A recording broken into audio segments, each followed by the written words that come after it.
সদকা গোপনে করার ফজিলত সম্পর্কে আজকের আলোচনা। দান সদকা প্রকাশ্যও করা যায়, আবার গোপনে করার ব্যাপারও আল্লাহ রাব্বুল আলামিন কোরআনুল কারীমে আদেশ করেছেন।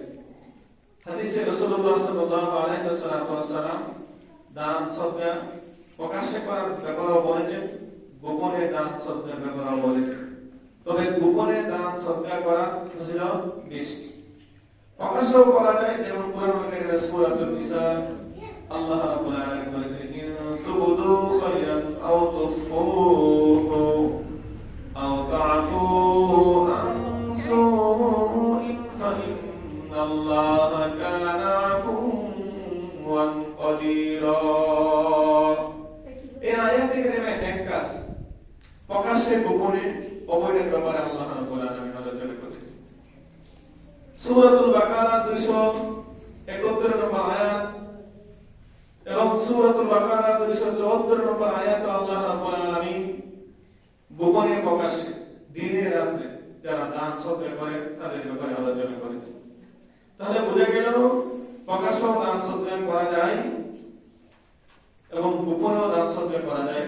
তবে গোপনে দান সদকা করার ফজিলত বেশি, গোপনে দান সদকা করা উত্তম বেশি।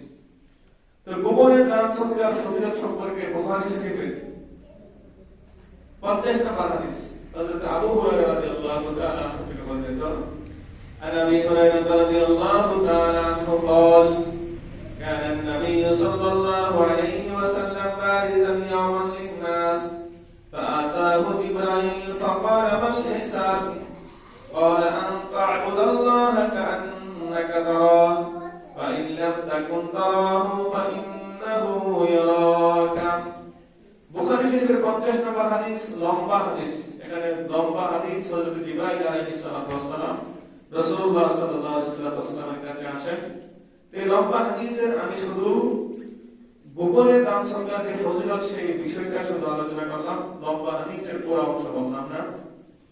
তো এখানে রাসূলুল্লাহ সাল্লাল্লাহু আলাইহি ওয়াসাল্লাম কে জিবরাইল আলাইহিস সালাম প্রশ্ন করেন, মাল ইহসান, ইহসান।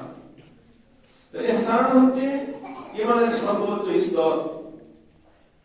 যে বান্দা যখন গোপনে দান সদকা করে তখন দিলের মধ্যে কি হয়, ইহসান পয়দা হয়, ঈমানের সর্বোচ্চ স্তরে উপনীত হতে পারে।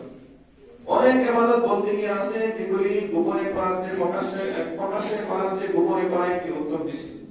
কোন বান্দা যদি দান সদকা প্রকাশ্যে করলে মানুষ উৎসাহিত হয়, তাহলে তার জন্য কি দান সদকা প্রকাশ্যে করা মানুষকে উৎসাহিত করার উদ্দেশ্যে, অনুপ্রেরণা জাগানোর উদ্দেশ্যে দান সদকা প্রকাশ্যে করার সমস্যা নেই। তবে গোপনে করার ফজিলত বেশি, কারণ হাদিসের মধ্যে রাসূলুল্লাহ সাল্লাল্লাহু আলাইহি ওয়াসাল্লাম বলেছেন যে তুমি ইবাদত বন্দেগী এরকম ভাবে করো যে আল্লাহ তাআলাকে তুমি দেখতেছো। যদি এরকম অবস্থা তোমার দিলের মধ্যে পয়দা না হয়, তাহলে ফাইন্নাম তাকুন তারাহু ফাইন্নাহু ইয়ারাকা, এমন ভাবে ইবাদত বন্দেগী করো যে আল্লাহ রাব্বুল আলামিন তোমাকে দেখতেছে। তো এই যে ইহসান, এই ইহসান পয়দা হয় মানুষের মনের মধ্যে, দিলের মধ্যে, যদি সে গোপনে ইবাদত বন্দেগী করে, গোপনে দান সদকা করে। এরপরে গোপনে দান সদকার আরেকটি ফজিলত হচ্ছে বিপদে আপদে বড় হাতিয়ার গোপনে আমল। গোপনে আমল করলে, গোপনে দান সদকা করলে বা নফল বন্দেগী, অন্যান্য ইবাদত বন্দেগী যেগুলি গোপনে করা প্রয়োজন, গোপনে এবং প্রকাশ্যে উভয় সুরতে করার কি আছে, বিধান আছে, সেই ক্ষেত্রে গোপনে করাটাই উত্তম। অনেক কারণ আছে প্রকাশ্যে করতে হবে, যেমন নামাজ জামাতের সাথে আদায় করতে হবে, হজ প্রকাশ্যে করতে হবে, সেটা গোপনে করার সুযোগ নেই। তো অনেক আমল এমন আছে যেগুলি প্রকাশ্যে করতে হবে, গোপনের সুযোগ নেই, সেগুলি প্রকাশ্যে করবে। অনেক আমল যেগুলি গোপনে প্রকাশ্যে উভয় সুরতে করার সুযোগ আছে, সেই ক্ষেত্রে কি গোপনে করাটাই উত্তম। যেমন আমরা বুখারী শরীফের 2215 নম্বর হাদিস, লম্বা হাদিস, শুধু সংক্ষেপে বলতেছি যে বনী ইসরাইলের 3জন ব্যক্তি তারা সফরে বাহির হয়েছিল। তো বৃষ্টির কারণে তারা এক গুহার ভিতরে গিয়ে আশ্রয় নিয়েছিল। সেখানে গুহার মুখের মধ্যে একটি পাথর এসে পড়ে যায়। তখন তারা তাদের গোপন আমলের ওসিলা দিয়ে আল্লাহ রাব্বুল আলামিনের কাছে প্রত্যেকে দোয়া করলেন। দোয়ার ফলে তাদের গুহার মুখের পাথর সরে যায়। তো এটা একটা কি গোপনে আমলের ফজিলত। গোপনে আমল করলে আল্লাহ রাব্বুল আলামিন বিপদ আপদ থেকে মুসিবত থেকে আল্লাহ তাআলা বান্দাকে কি করেন হেফাজত করেন। বনি ইসরাঈলের যে তিনজন ব্যক্তি গুহার ভিতরে আটকা পড়েছিল, সেখানে তারা তিনজন যুবক আল্লাহ রাব্বুল আলামিনের কাছে দোয়া করলেন। রাব্বুল আলামিন একদিন এমন একটি সুযোগ এসেছিল যে আমার চাচাতো বোনের সাথে আমার কর্ম করার সুযোগ এসেছিল, বিভিন্ন কলা কৌশলে তাকে রাজি করেছিলাম, সেখানে গোপনে ছিল, কেউ দেখে নাই। কিন্তু সে যখন বললো যে হে ভাই আপনি আল্লাহকে ভয় করুন, আল্লাহর ভয়ে আমি তাকে ছেড়ে দিয়েছিলাম, তো এই আমলটা যদি আমি আপনার সন্তুষ্টির জন্য করে থাকি, তাহলে আপনি আজকে কঠিন মুসিবতের দিনে, কঠিন বিপদের দিনে পাথরের মুখটা একটু সরিয়ে দিন, পাথরটা মুখ থেকে একটু সরিয়ে দিন।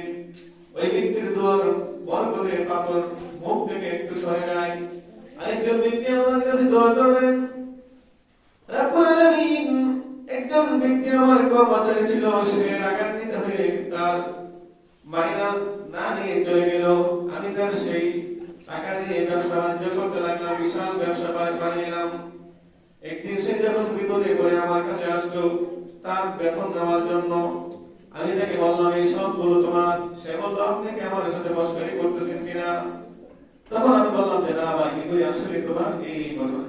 তো লম্বা ঘটনা আমি বিস্তারিত বলতেছি না, শুধু সংক্ষিপ্ত বলতেছি যে এখানে আরেকজন ব্যক্তি তার মাকে খাবার না খাওয়াই সন্তানদেরকে খাবার দেন না। তো একদিন তার মা ঘুমিয়ে যায়, তার সন্তানদেরকে না খাওয়াই, সে মাকে না খাওয়াই সন্তানদেরকে খাওয়াননি। দীর্ঘ লম্বা ঘটনা। তো এই তিন ব্যক্তি যখন তিনটা ওসিলা দিয়ে দোয়া করলেন, আল্লাহ তাআলা তাদের দোয়া কবুল করলেন, পাথর সরিয়ে দিলেন। এটাও গোপনে আমলের ফজিলত। আরেকটি ফজিলত, আল্লাহ রাব্বুল আলামিন আরশের ছায়া লাভ করাবেন যারা গোপনে আমল করে। যেমন বুখারী শরীফের 650 নম্বর হাদিস, এটাও লম্বা হাদিস, আমি শুধু আমার মূল অংশটা বলতেছি। عن ابي هريره رضي الله تعالى عنه عن النبي صلى الله عليه وسلم قال سبعة يظلهم الله في ظله ولا ظل الا ظله.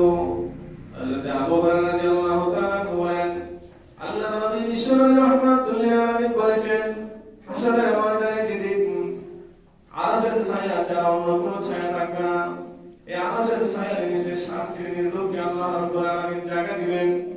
এই 7 শ্রেণীর লোক ব্যতীত আল্লাহ রাব্বুল আলামিন অন্য কাউকে আরশের ছায়ার নিচে জায়গা দিবেন না। এক শ্রেণীর লোক হলো যারা ইমামুন আদিলুন, ন্যায় বিচারক যারা, তাদেরকে আল্লাহ তাআলা আরশের ছায়ার নিচে স্থান দিবেন। এরপরে যাদের অন্তর মসজিদের সাথে লেগে থাকে তাদেরকে আল্লাহ তাআলা আরশের ছায়ার নিচে জায়গা দিবেন। যাদের একে অপরকে মহব্বত করে ভালোবাসা আল্লাহ সন্তুষ্টির জন্য, তাদেরকে আল্লাহ তাআলা আরশের ছায়ার নিচে জায়গা দিবেন।